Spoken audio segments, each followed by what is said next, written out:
こんにちは。今回は前回から引き続き工場洋室化シリーズの床完成までをお届けします。正直住居スペースではないので断熱材はあまり必要ではないんですけど、一応 25mm 厚のスタイロフォームを入れておきます。スタイロフォームが落ちないようにこの端材を設置していきます。専用金具があるみたいですけど、落ちなければいいので簡単に済ませました。土台から 25mm 下をけがいて固定します。全部の辺を支えるのは大変なのですごく簡単にしちゃいました。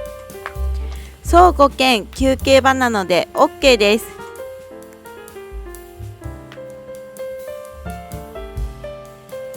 ひたすらカッターで切ってはめ込んでいきます。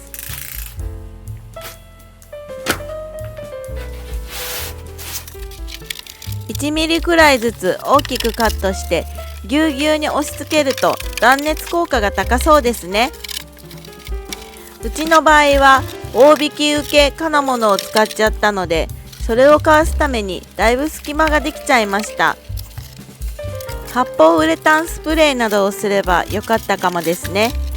思いついてましたが前述通り適当にしていきます。今回は根だれスでやっていくので、根太を普通に設置する場合は金具を避ける心配はないですね。ようやくすべてはめ込みました。あとは踏んで割らないように慎重に作業をしないとですね。もちろん1箇所割っちゃいましたよ。床材は 25mm のムクボードという商品を使います。フローリング材等もなしでこのまま床の仕上げとします。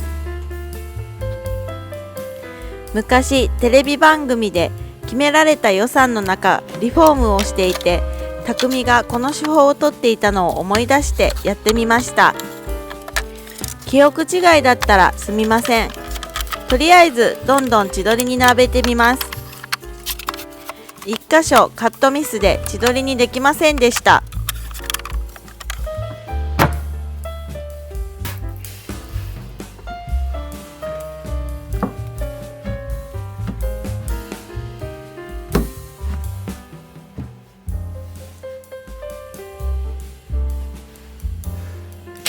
次は下穴と皿取りを同時にしてコーススレッドを打ち込んでいきます。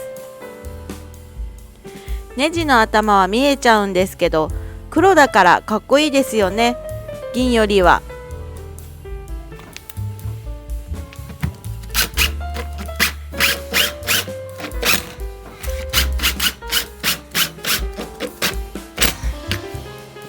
思ったより食い込んでほこりたまりそうだな。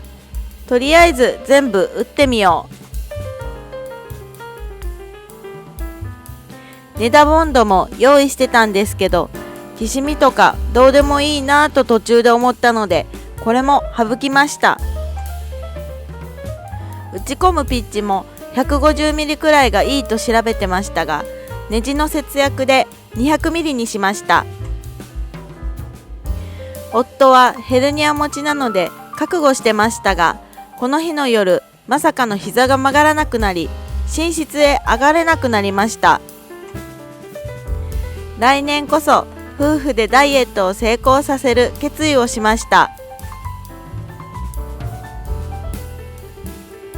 更新頻度が少ない中、今年も応援してくださり本当にありがとうございます。今年最後の動画になりますので、また来年もよろしくお願いします。さあ、やっと打ち終わりましたよ。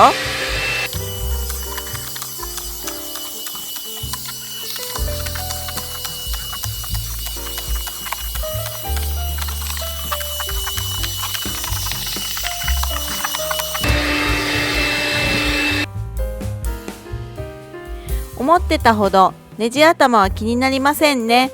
私はダークブラウンでオイルフィニッシュしようと思ってたんですけど、自然な木の感じもいいので、とりあえずこれで床完成とします。作業に使った工具や材料などはできる限り概要欄に載せておきますので、参考になれば幸いです。